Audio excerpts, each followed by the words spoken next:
Good morning. Happy Thursday, love bugs. My name is Katlynn Mae. I'm choking on my burrito.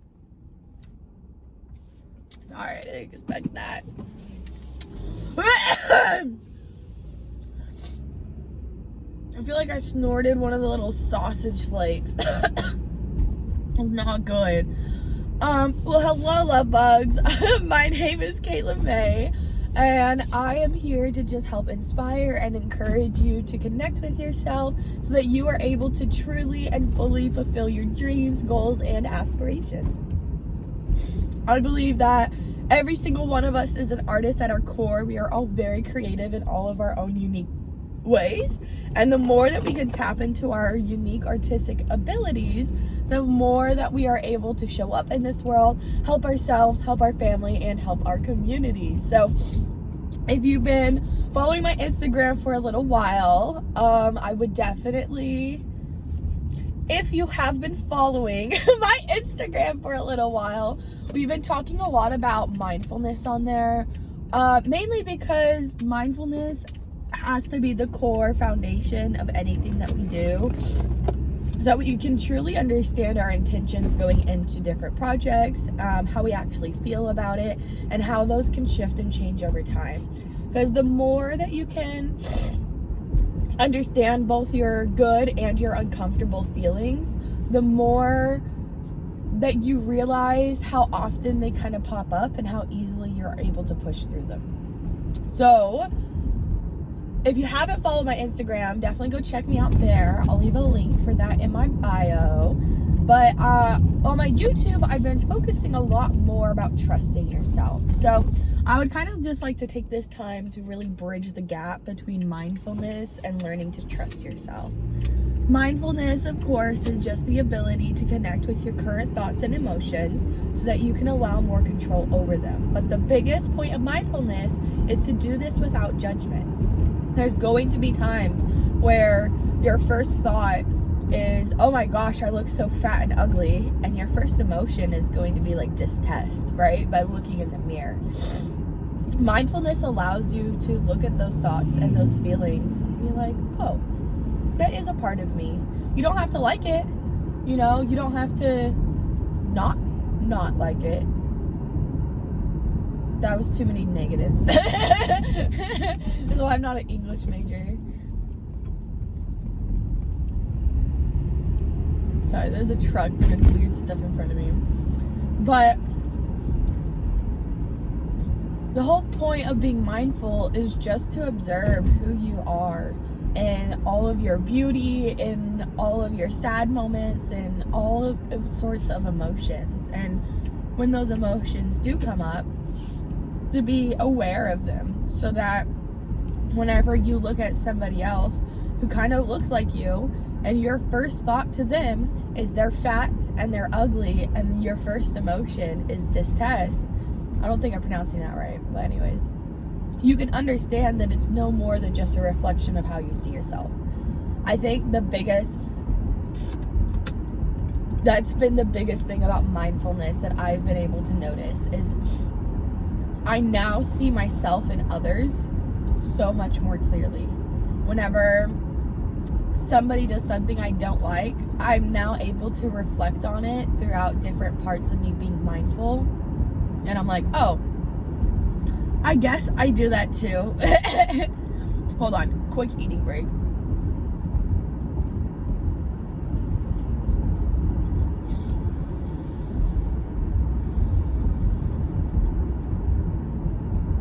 So, in summary, that's kind of what mindfulness is. Now, trusting yourself is really different. Mindfulness for me was pretty easy to incorporate into my life. I was able to notice things. I was able to see the similarities between me and other people, how we talk to ourselves, how we act, all of that fun jazz, right?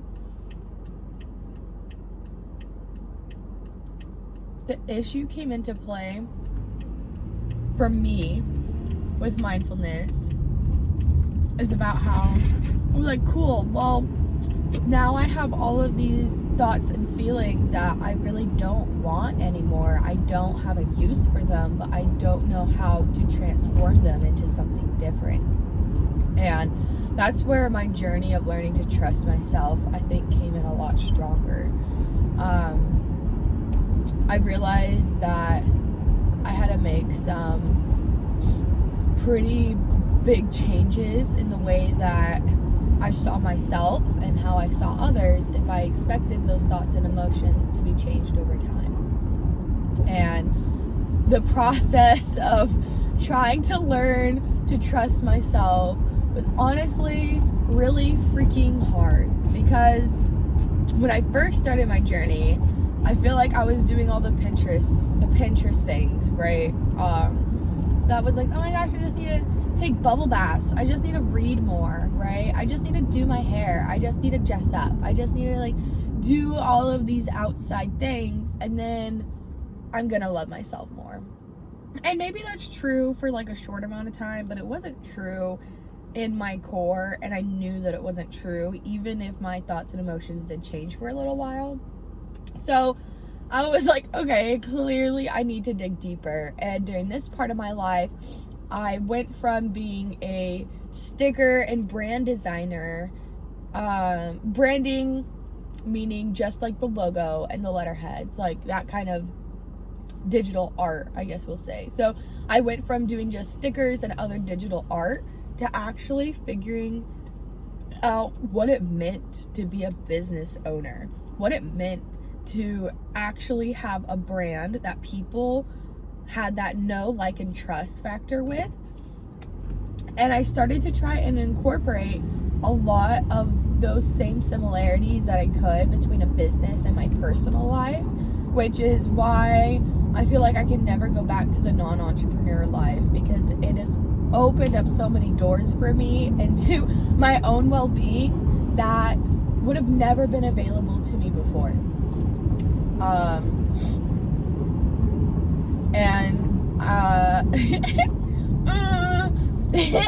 Sorry.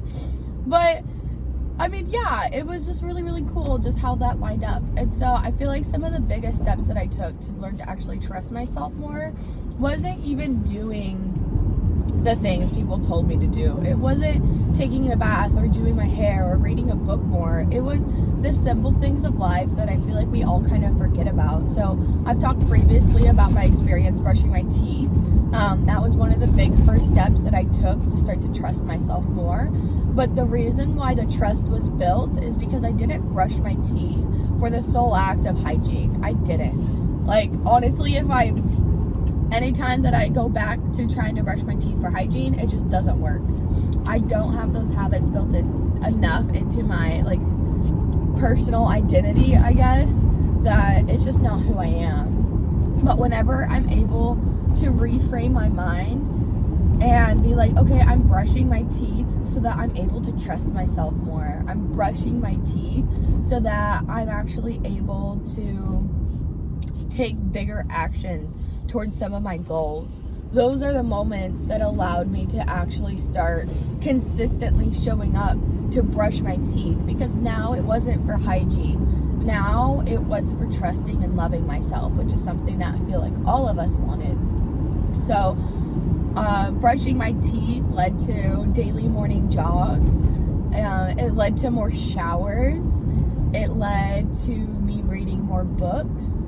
It also led to me journaling a lot more, which I wrote in my journal recently that I typically only start to journal whenever things are going really, really good or really, really bad. But when I'm just used to the daily motions of it all, I don't tend to journal that much.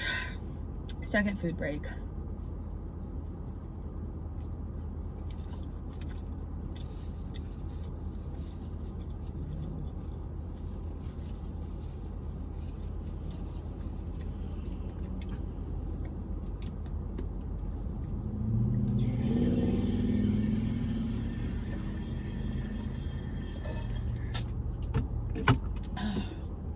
Just in time for the green light.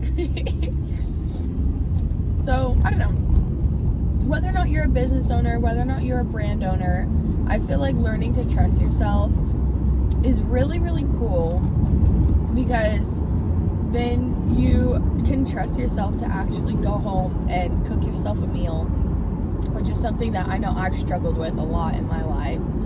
I can trust myself to go home and not waste 5 hours just scrolling mindlessly through different TV shows that bring me no satisfaction, when the true thing that brings me satisfaction a lot of the time is throwing on one of my favorite podcasts and just painting. And I feel like the process of trusting myself was harder because growing up, I wasn't really given the space to express myself. I wasn't really given an opportunity to dive into all of the different parts of who I am as a person. And honestly, like, I feel like what kid really is able to?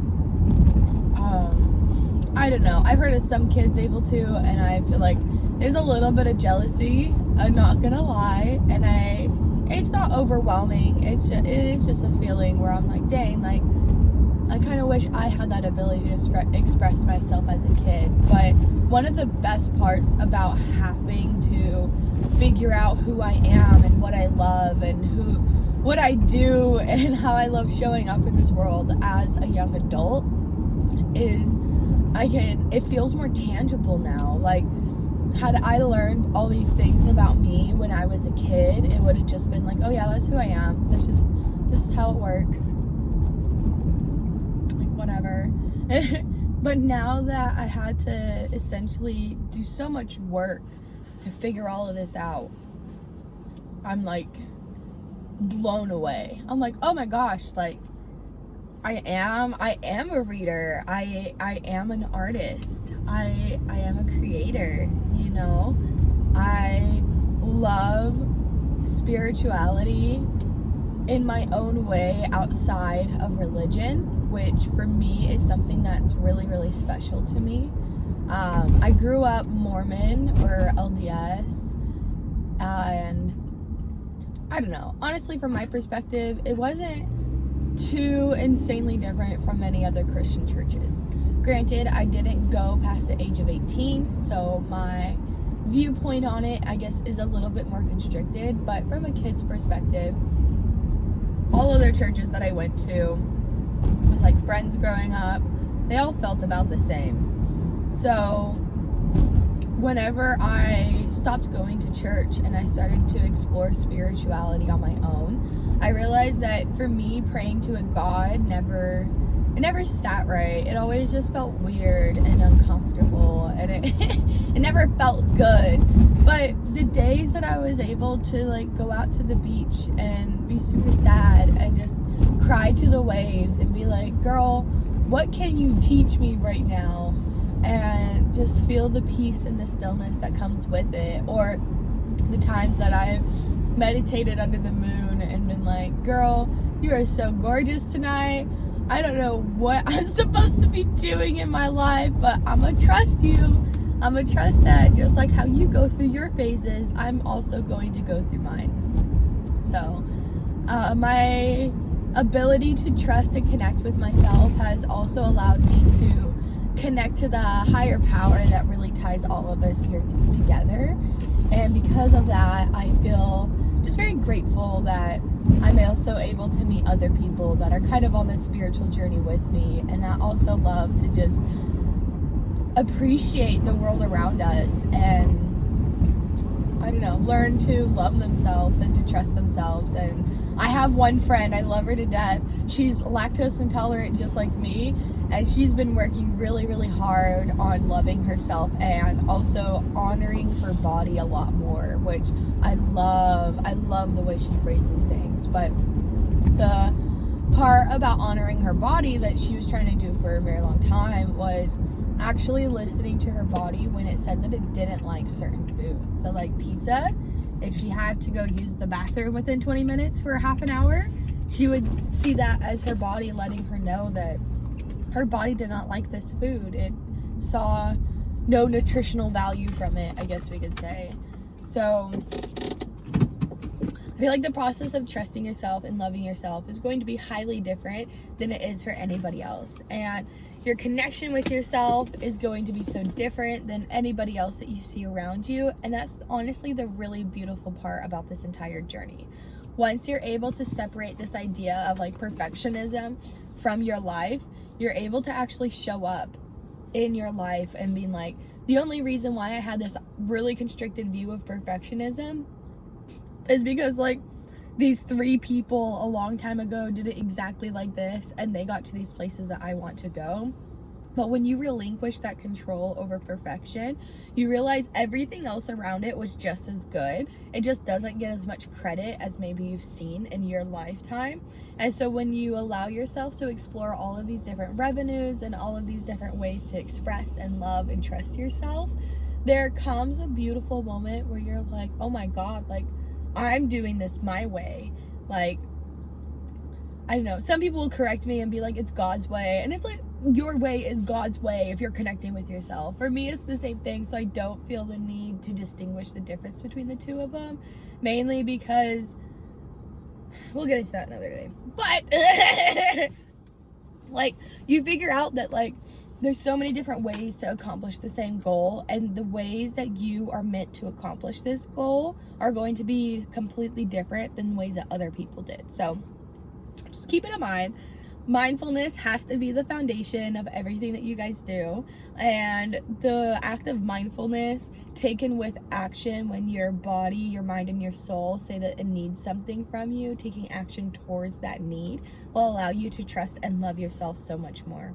I am so excited that you guys have stuck around with me so far. If you have any questions, definitely leave them down below. Feel free to like, share, and subscribe. And if you need anything from me, my DMs are always open. Peace.